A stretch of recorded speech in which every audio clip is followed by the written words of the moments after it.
Gente, é tanta coisa errada que os outros falam pra quem tá com câncer, meu Deus do céu. E juro, eu fico pensando assim, se em algum momento eu falei alguma dessas coisas. Se eu falei e alguém tá me vendo aqui, desculpa. E aí eu tava fazendo uma pesquisa aqui, né? O que que você pode dizer para uma pessoa que tá com um diagnóstico oncológico e o que que é melhor você não dizer? Eu tenho uma máxima que eu levo para a vida e que a mãe do Tambor ensinou. Tambor, se você não tem nada de bom para dizer, então fica quieto, né? Então, assim, se você realmente não sabe o que falar, é melhor ficar quieto e, quem sabe, ouvir, né? Porque num mundo, principalmente com as redes sociais, que todo mundo quer falar ao mesmo tempo, às vezes essa pessoa só quer ser ouvida. Acho que todo mundo fica, né? Eu falei, não é câncer, você acha?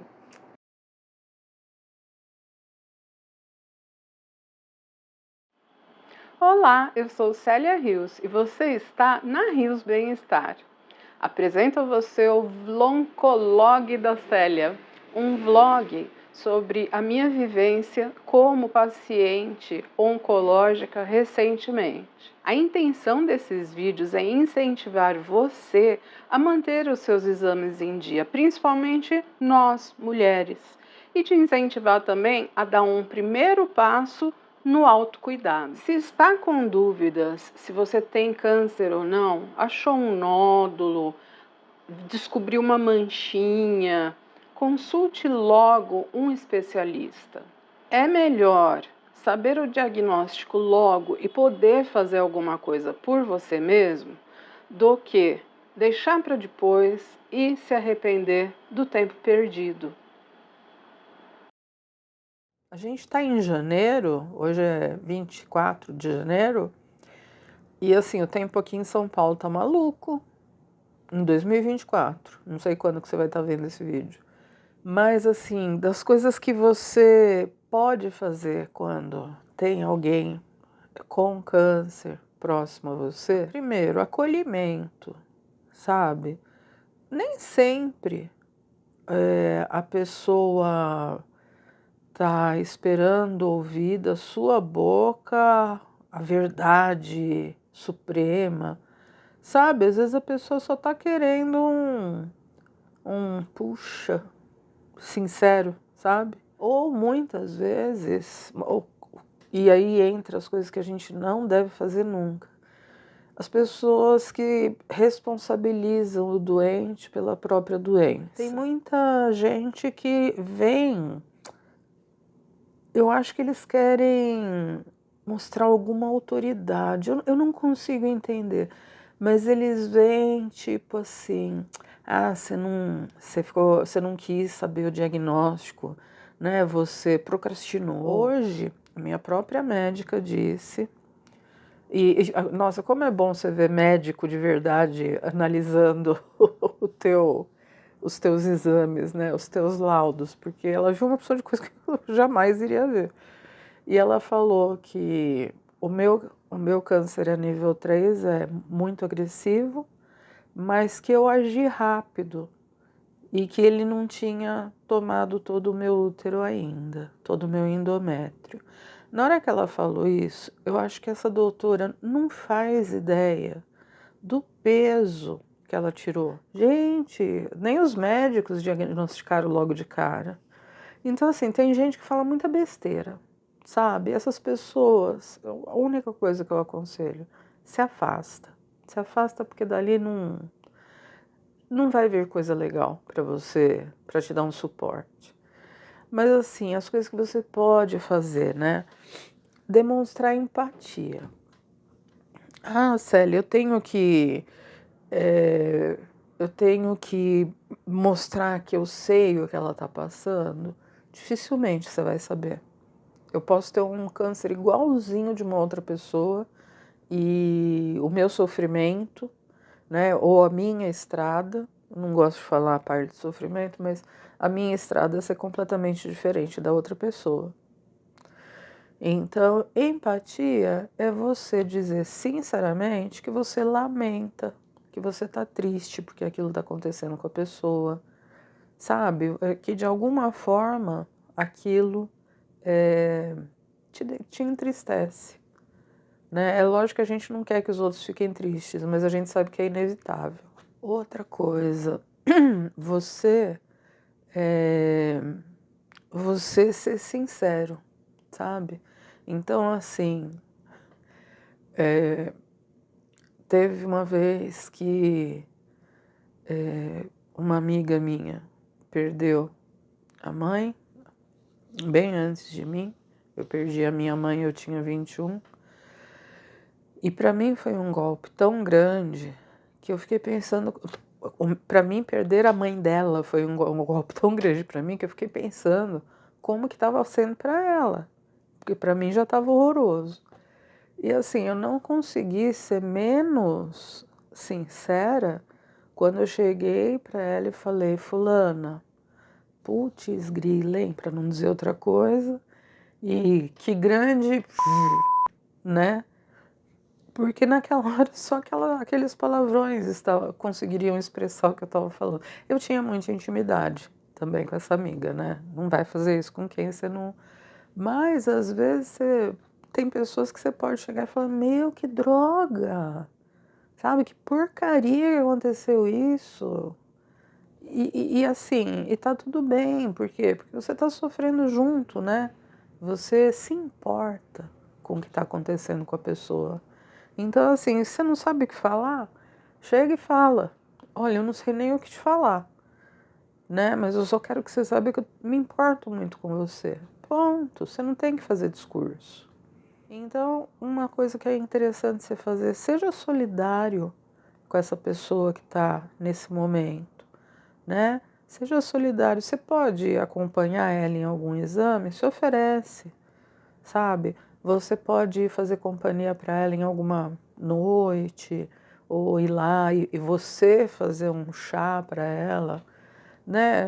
Tem várias formas de você ajudar. Olha, eu vou ser sincera, uma das coisas assim que mais me ajudou, principalmente no começo assim, de entender o diagnóstico, foram conversas de WhatsApp, sabe? As pessoas perderam, sei lá, 15 minutos do dia para conversar comigo, mas me ajudou muito. Então, essa rede de apoio é muito importante. E não tem como você mostrar para a pessoa que você está ali para ajudá-la se você não falar com ela. Então é outra coisa que eu bato na tecla. A pessoa teve um diagnóstico, não foge, sabe? Não para de falar com a pessoa, isso daí machuca. Porque eu tive pessoas que pararam de falar. Eu tive pessoas que nem no meu aniversário não me deram parabéns. E provavelmente porque esqueceram também, né? Mas fica presente para quem é importante para você. E assim, outra coisa que eu acho legal, você não precisa fazer discurso, menos ainda sobre câncer. Você está conversando com a pessoa, deixa ela conduzir a conversa, deixa ela levar para o assunto que ela quer. Eu tô muito focada assim em desenhar. Deixa eu pegar aqui um. Então, assim, todo dia eu tô desenhando. Gente, eu não sei desenhar, tá? Eu sou escritora, não sou pintora. Mas eu faço minhas coisinhas aqui, sabe? E virou meio que uma obsessão gostosa. Eu vira e mexe, ó, esse daqui foi o meu último, tô adorando ele. Vira e mexe, eu converso sobre pintura, que eu não entendo nada, né? Assim, eu quero parar de falar de tumor, de câncer, de endométrio, de útero, de cirurgia. Vamos falar sobre desenho, sabe? Vamos falar sobre música. Não precisa ser esse o assunto, deixa a pessoa conduzir. Na maior parte das vezes, eu que puxo para outra coisa. A pessoa me pergunta se eu tô bem, não sei o que lá, falo que eu tô, e aí eu já vou puxando a sardinha pro meu lado, como diria meu pai. E agora, assim, eu até peguei uma ajuda aqui, porque, gente, é tanta coisa errada que os outros falam pra quem tá com câncer, meu Deus do céu. E juro, eu fico pensando assim, se em algum momento eu falei alguma dessas coisas. Se eu falei e alguém tá me vendo aqui, desculpa. Primeiro, oferecer conselho sem que a pessoa peça. Então, pode ser um impulso seu de querer. Nem sempre é ajudar, às vezes é ego, sabe? É ego você achar que você vai falar uma coisa para a pessoa que ela não sabe, e que vai ajudar e que não dá conselho. Se alguém te pedir, você dá, mas conselho, a melhor coisa é você não passar. Dizer que entende como ela está se sentindo. Assim, é diferente você dizer que você se importa com o que a pessoa está sentindo, se importa com a situação dela, o que ela está passando, e você entender como que ela se sente. Geralmente eu tenho o costume de falar, olha, eu não faço nem ideia de como pode estar sendo difícil para você. Eu não faço nem ideia do que você está passando, porque realmente, né, aquela história, quem calçar meus sapatos, né? Aqui no Brasil a gente tem o refresco, né? No olho dos outros é refresco. Não vem com essa de que você está entendendo. A pessoa está passando por algo que nem ela mesma está entendendo, para falar a verdade. Outra coisa, ficar comentando sobre as mudanças físicas causadas pelo câncer. E assim, aí eu vou entrar de novo na parte da gordofobia e já vou ampliar a conversa. Não fale sobre nada do físico da outra pessoa, não fale sobre nada da aparência, não fale sobre nada do corpo da outra pessoa. A aparência, o físico, o corpo não é assunto para você, seja ela magra, gorda, baixa, alta. Então, assim, não fala sobre as mudanças físicas que estão ocorrendo. Às vezes pode ser uma perda de cabelo, às vezes pode ser um emagrecimento. Na parte do câncer, a mesma coisa. Não vai falar do cabelinho do coleguinha, sabe? Não vai falar dos ossinhos aparecendo. Não fala de nada. Ou se, pelo contrário, é um tratamento que incha, né? Dependendo da medicação utilizada, não vai falar que tá inchado, tá gordo. Gente, o corpo do outro não é teu assunto. Assim, eu acho de uma ignorância, no sentido, na acepção da palavra, sabe? E de uma maldade você fazer comentário sobre o corpo de quem quer que seja. Outra coisa, relativizar, porque o câncer não é o mesmo para todo mundo, né? Dá em tudo quanto é canto, começa de tudo quanto é jeito, ou vai devagar ou vai rápido, cada um é um. Não relativiza, não diminui o câncer dela falando que fulano tem um câncer pior. Não existe, não existe ranking, sabe? Assim, é que nem dor. Não tem como você mensurar uma dor, né? Não tem como você mensurar se esse câncer é melhor ou aquele é pior. E pior ainda, assim, não tem como você mensurar o sofrimento da pessoa, sabe? Às vezes a pessoa bateu o dedinho do pé e ela sofreu pra caramba por causa disso. E tá tudo bem, a pessoa sofreu. Assim, ela tem o direito de externar esse sofrimento. Então, assim, por favor, não vai falar, ai, mas olha, fulano teve que tirar os... Desnecessário, né? Outra coisa, eu sou da área do bem-estar, certo? Sou arte-terapeuta. A arte-terapia tem já alguns estudos sobre a melhora do bem-estar, da qualidade de vida geral de pacientes oncológicos, por exemplo. Célia, isso quer dizer que cura o câncer? Não, gente, quer dizer que dá bem-estar numa fase da vida que a pessoa está com dificuldades médicas, né, clínicas. Então, assim, se alguém chegar e falar... Meu pai, quando teve câncer, falaram para ele que... Primeiro que, olha, para você ver, naquela época, né, a gente nem falava a palavra, né? Ele não falava. E, ai não, se você tomar não sei o que lá, um copo de água com 2 dentes de alho amassado, gente, que judiação, o cara ia lá e fazia, sabe? Meu pai fazia, acreditava, não faz isso, não faz isso. Não dá conselho de tratamento que não é comprovado, sabe? Quem pode falar sobre tratamento é o oncologista do seu amigo, da sua amiga. Você não. Então, assim, por exemplo, o que eu tenho para oferecer, né? Arte-terapia. Se a pessoa quiser fazer sessão de arte-terapia, o protocolo, sabendo que o que a gente está buscando são momentos de bem-estar, esse é o limite, entendeu? Eu posso falar isso para a pessoa, falar, vamos ver se desenhando você se sente um pouquinho melhor. Vem cá que eu vou te contar uma história, depois você vai fazer um desenho para mim. Mas não que é a cura, entendeu? E assim, são tratamentos não comprovados.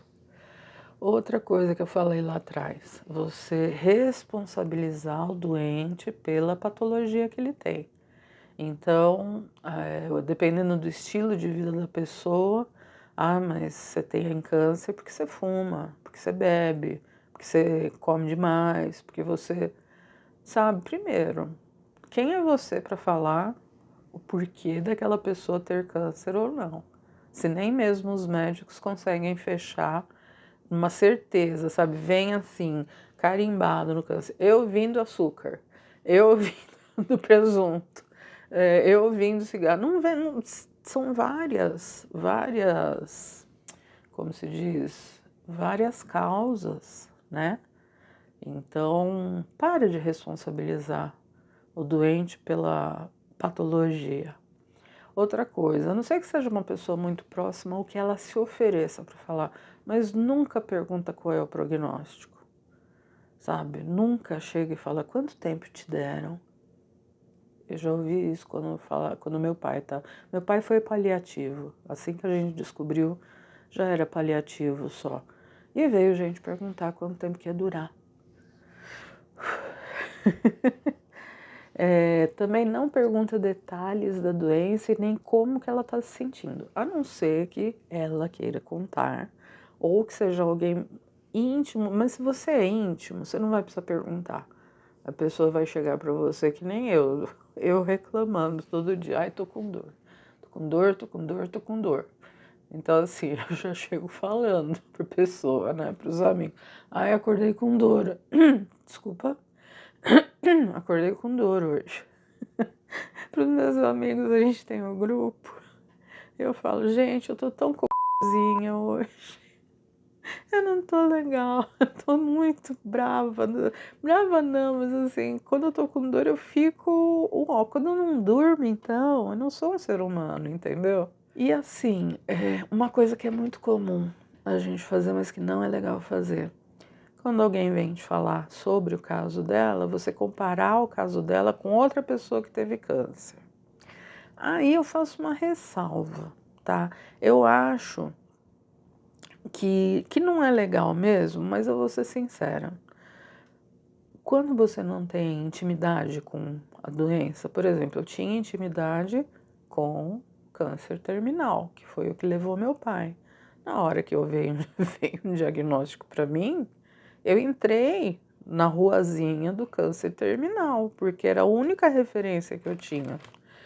E, vou ser sincera, todos os amigos e pessoas que me falaram de outras pessoas que ou que tiveram o mesmo tipo de câncer que o meu, ou que tiveram outro tipo de câncer, e se curaram, ou estão ainda fazendo o acompanhamento, mas estão com uma qualidade de vida muito boa, eu vou ser sincera, para mim isso ajudou. Pode ser que para outras pessoas não ajude, Então, eu acho assim, você vai ter que ser muito sensível para analisar. Eu aceito essas histórias de coração aberto, porque me mostra que é possível. Sabe aquela coisa, bom, se fulano conseguiu, então eu vou me empenhar para conseguir também. Mas aí é de cada um. É melhor você não falar nada e esperar, né, alguém perguntar. Eu não perguntei, mas assim, o tanto de histórias promissoras que me mostraram, me aliviou bastante. Eu tenho que confessar isso. E assim, por último, mas não menos importante, cada um tem o seu jeito próprio de enfrentamento, tá? E a gente sabe que quando você recebe uma notícia dessas, tem todo um processo, né? Que algumas pessoas, que a maioria das pessoas passa e que podem ter ou não várias fases. Então, vou falar de mim, né? Vou ser autorreferencial porque eu só posso falar de mim. No começo, quando eu comecei a investigar incredulidade, falei, imagina, não. E assim, eu achava até errado eu pensar que eu tinha câncer, porque tanta gente estava sofrendo por causa disso e eu já achando que era isso, entendeu? Depois, quando foi chegando mais perto do diagnóstico, eu passei a ter muito medo. Quando veio o diagnóstico, cada um reage de um jeito. Eu simplesmente fiz um checklist de tudo que eu tinha que fazer para uma cirurgia, para uma primeira cirurgia de biópsia, né, para tirar biópsia. E, assim, tipo, eu resolvi minha vida em 3 dias. Meu signo é Capricórnio, né? E eu sou advogada. Então, assim, a minha cabeça vive resolvendo, solucionando questões, né? Solucionando problemas. Ser escritora também, eu acho que ajuda muito, né? Porque você bola saídas diferentes para cada personagem, para cada momento, para cada capítulo. Então, minha primeira reação quando eu tive o diagnóstico foi começar os exames para ontem. E assim, eu não tinha o diagnóstico, eu tinha suspeita. Cada um vai reagir de um jeito. Eu tive já a fase de depressão, provavelmente eu esteja nela ainda, acho que eu não saí. Eu só não tive fase nem de raiva ainda e nem de revolta. Eu tô mais na fase triste mesmo. Mas, mesmo estando na fase triste, eu sou uma pessoa que usa o humor ou como forma de defesa ou como forma de tornar tudo mais leve. Então, assim, mesmo que eu esteja em depressão, você vai me ver fazendo piada, sabe, com muita coisa. Tipo, gente, não tem como você passar por uma preparação para colostomy. Ai, meu Deus do céu. Pro exame de colostomia. E não fazer piada. Assim, eu esgotei minhas piadas escatológicas naquele dia. Pra colonoscopia.